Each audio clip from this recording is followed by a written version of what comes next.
les petits Cardaxiens, j'espère que vous allez bien. J'ai réussi à avoir une interview du docteur Didier Raoult. Donc je vous laisse regarder cette interview du docteur Didier Raoult tout de suite en exclusivité, c'est pour vous. Tout d'abord, le premier point que je voudrais souligner, et je pense que mon équipe a le même sentiment, c'est que je suis d'une certaine façon incroyablement rassuré par le comportement des gens que je vois. Je trouve ça inouï, je trouve qu'on a un soutien extraordinaire, une bienveillance extraordinaire, nombre de messages au soutien, on a des bénévoles, on a des gens qui nous envoient des cadeaux, qui nous encouragent. Il y a, alors que Marseille, c'est ma ville, mais généralement, elle est un peu désorganisée. Il y a ici un respect de l'organisation, de la discipline pour les patients. On a 4 files, tout le monde suit. Il y a des gens extrêmement célèbres que vous rêveriez d'avoir sur un plateau télé qui font la queue comme tout le monde, sans rien dire. Et donc, on voit quelque chose qui, moi, je trouve, me rassure, parce que je pensais que ce pays était plus capable de ça. Et donc, ça me rassure de le voir. Ce qui veut dire que dans les crises, on est capable de voir des choses tout à fait incroyables. Et donc, ne vous inquiétez pas trop pour les gens qui me disent de moi, je suis enthousiaste. Pour ce qu'on fait, il n'y a qu'une chose que j'espère, c'est que la loi européenne qui nous interdit de travailler plus de 48 heures par semaine ne va pas s'appliquer à nous, parce que les gens qui sont ici travaillent beaucoup. Voilà.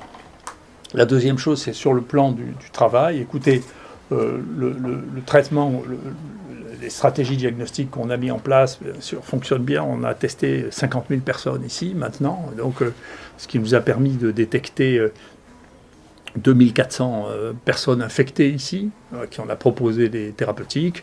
Nous avons maintenant du recul sur à peu près 1 millier de personnes qui ont reçu le traitement hydroxychloroquine plus azithromycine.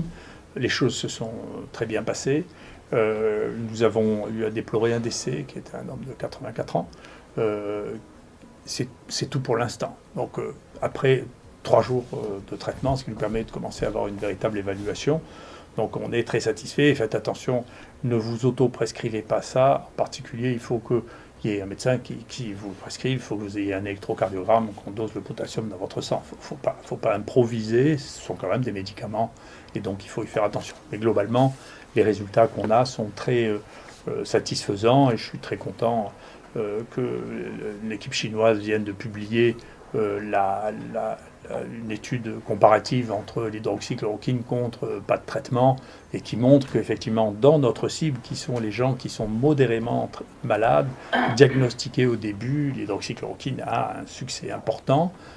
Il faut faire attention, quand il est trop tard, il est trop tard, c'est-à-dire au moment où les gens sont en réanimation, quand ils ont des syndromes de détresse respiratoire, quand on est obligé de les intuber, en réalité, ça n'est plus l'heure des antiviraux. On sait ça pour la grippe, par exemple. Les médicaments qui marchent pour la grippe, ça marche dans les 2 premiers jours de la grippe. Là, ça marche un peu plus longtemps.